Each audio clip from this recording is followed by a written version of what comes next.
Yo, Headliner Nation, what is going on? Kyle back with the Fantasy Headliners. And today, we're going to be talking a little bit about the NFL cap situation and where each team stands.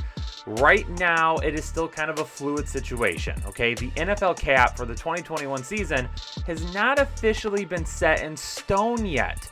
What we know right now is that number one, it will not go lower than $180 million.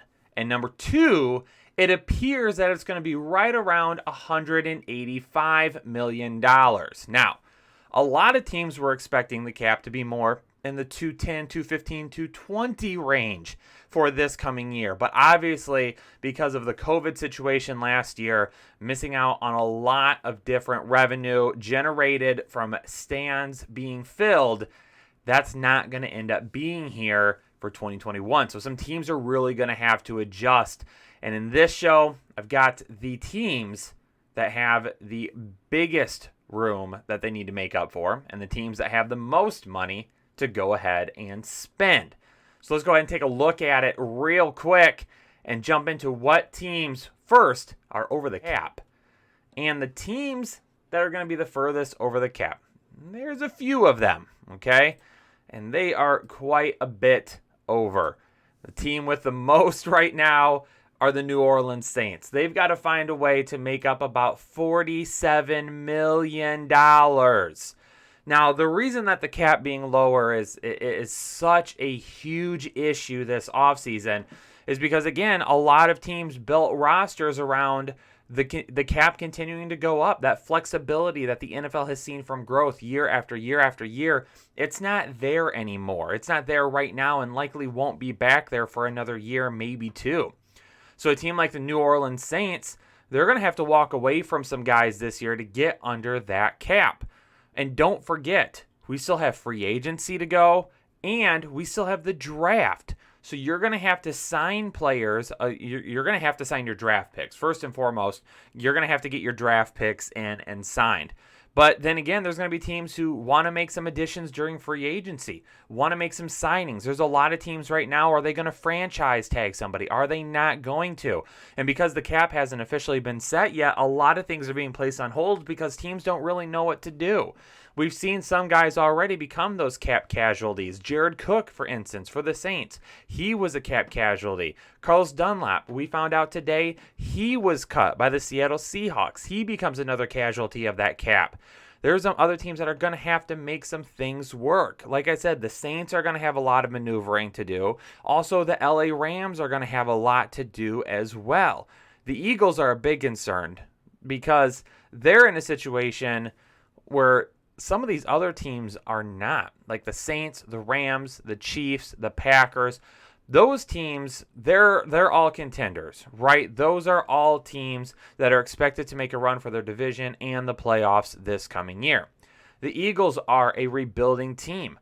They've got to rebuild and retool a little bit around Jalen Hurts. It was announced today that they've basically said Jalen Hurts is going to be our guy, and we are going to make the team dynamics work around him. Well, you're $34 million over the cap. You need to add things for Jalen Hurts, not take them away. Now they're going to have to take away some. Atlanta, they're finding themselves in a situation where they have an aging roster that really hasn't developed the way that they would like to, a new head coach, a new front office, and that puts them in a situation, they're $15 million over. How are they supposed to retool and do some of the things that they want to do? Does Matt Ryan end up being traded at some point in time? That's something to keep an eye on with Atlanta. Do they draft a quarterback in the first round and then try to walk away from Matt Ryan as quickly as possible? The Minnesota Vikings right now, they're also a team. They've got some good young pieces, but they've got a quarterback. Is he going to be able to get them over the hump? Some people believe in Kirk Cousins and some people do not. The Chicago Bears, they're going to be on the search for a quarterback still. They're going to probably take one in the draft, I would assume, if they can't trade for one. I don't see a Russell Wilson or Deshaun Watson trade coming to the Bears anytime soon. And they're close, but they're still over as of right now. There's also a lot of teams that are really close to the cap that are still going to have to make some maneuvers. Out of that, we've got the New York Giants, the Buffalo Bills, Pittsburgh, who just reworked Ben Roethlisberger's contract, the Detroit Lions, who are going into a full rebuild, the Tennessee Titans, the Steelers, the Titans, and the Bills. All three of these teams, yeah, they're still going to have to make some room. I mean, they're going to have to figure out some things to get even more free money because they've got draft picks that they need to sign, and these three teams are really close. They're very, very close. Buffalo, AFC Championship. Tennessee, AFC Championship the year before. The Steelers were having a fantastic season until it was derailed at the end. These three teams are very close. What are they going to do? How are they going to be able to add some guys to the roster to put them over the top to make them Super Bowl contenders? For the New York Giants and the Detroit Lions, the New York Giants are just barely over right now at 1.38. Golden Tate was already released by the New York Giants, but they've got some work to do on the defensive side of the ball. Daniel Jones, is he the guy? Is he going to be the quarterback moving forward? If he is, if that is your guy, do you need to try and put some more weapons around him? Do you have to make something work on the offensive line to protect him better? The defensive side of the ball, are you just going to go through the draft and try to improve yourselves there? Do you feel like you're contenders in an East division that was very, very weak last year? I mean, if you're the Giants, I would assume you're thinking, hey, we are going to compete this year. You're going to need some more money to do that. And for the Detroit Lions, it's all about just having a ton of bad contracts on the book. They got to get rid of some of these contracts. If this is a team that truly is going to go into a rebuilding mode, trading for 2 first-round picks but bringing in Jared Goff and his ridiculous contract, is that really the best move to make? You only got $8.6 million available. I don't expect them to be players in free agency. Sounds like Tyrell Williams is going to be coming in at about close to $6 million a year. But who else do you have? You've got TJ Hawkinson, and that's it. Kenny Golladay is going to be a free agent. There's been some talks about bringing him in on a franchise tag and then trading him. Marvin Jones seems all but gone now and replaced by Tyrell Williams. Danny Amendola is a free agent. So they've got a lot of spaces to add. And, of course, again, on the defensive side of the ball, they're going to have to figure something out over there because they have not been good in recent years. How do they make those additions? You've got a big contract on the defensive side of the ball in Trey Flowers. What are you going to do with that guy there? Are you going to try and get rid of him? Is he going to be a guy that you've cut at some point in time? You're shelling out a big contract to a guy that just hasn't done anything.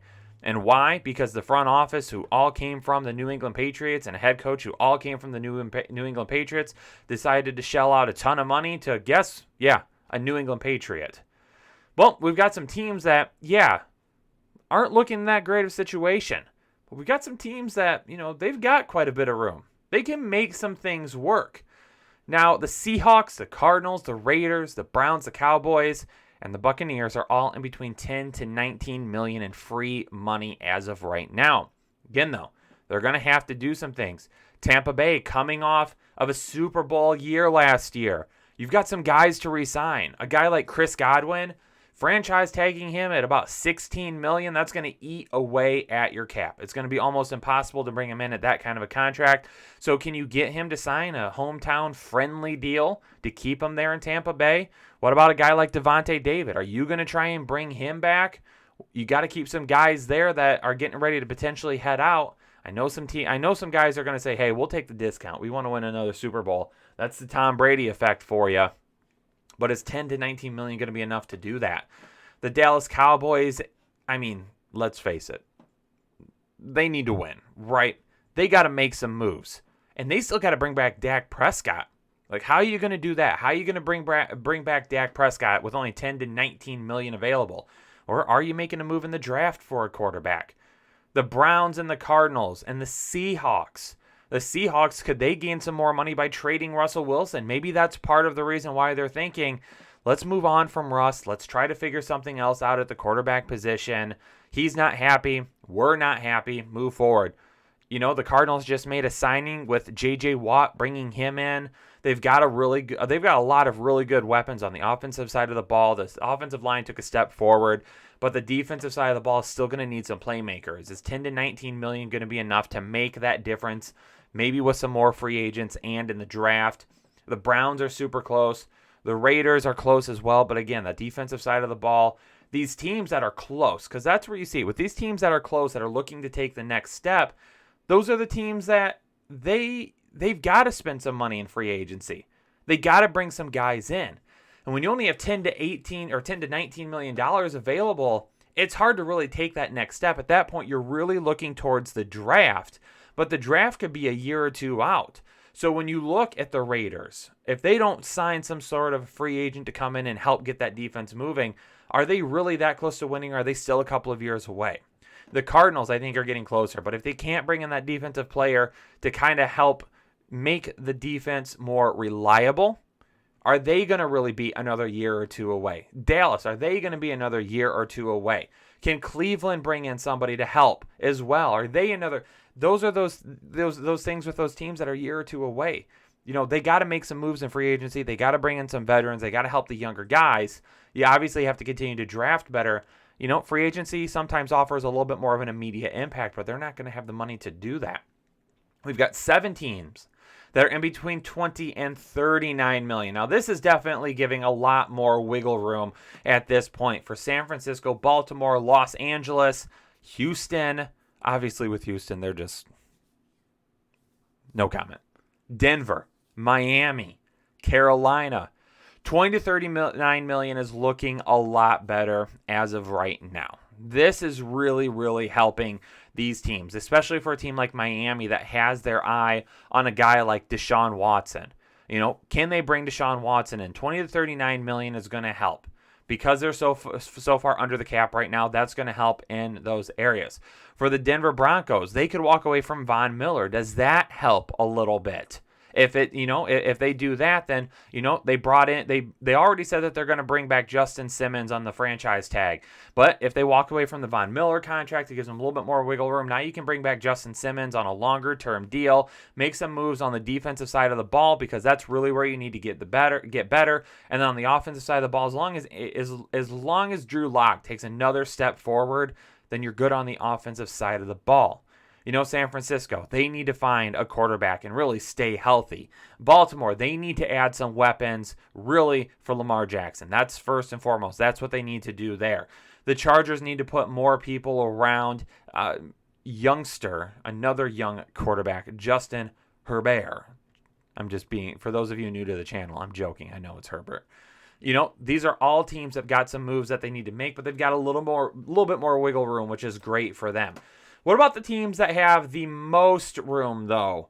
Well, $40 to $50 million free falls to the Indianapolis Colts, the Cincinnati Bengals, and the Washington, no name yet, football team.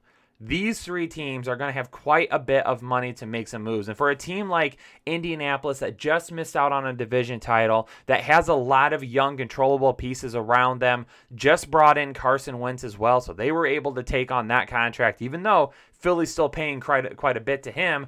They still have a lot of room to make moves. They can trade some draft picks if they want to and bring in some bigger contracts if they need to. They can still draft well. They can still make some signings. Cincinnati at this point. Are they going to be players this year for possibly another offensive weapon now that AJ Green is gone? Now that AJ Green is going to be gone, are they going to be in a position to bring in another offensive weapon for Joe Burrow? Do they make some signings on the defensive side of the ball with some of these free agents over on defense? Do they bring in an offensive lineman to help establish that? For Washington, are they still going to try and be some sort of a player to bring in a quarterback? They've got a lot of money to spend right now, and this is a team that, even though they finished under 500, they still won the NFC East last year, and this was a team that had some good stretches. Work on that defensive side of the ball still a little bit. Back in that secondary that was good at times last year. At linebacker, your defensive line, we already know that they're very solid, cause a lot of pressure. Work on the offensive side of the ball, bring in another weapon. Are they going to be players for one of those big-time wide receivers to pair up with whoever the quarterback ends up being there? They've got some room to make some moves. The New England Patriots are at $68 million. You know that Bill Belichick isn't just going to sit back this season. He is going to want to make some moves. They've got to bring in some offensive weapons for really whoever the quarterback ends up being. We know it's not going to be Cam Newton, but are they still going to try and make some sort of a trade? I mean, can they? Probably not.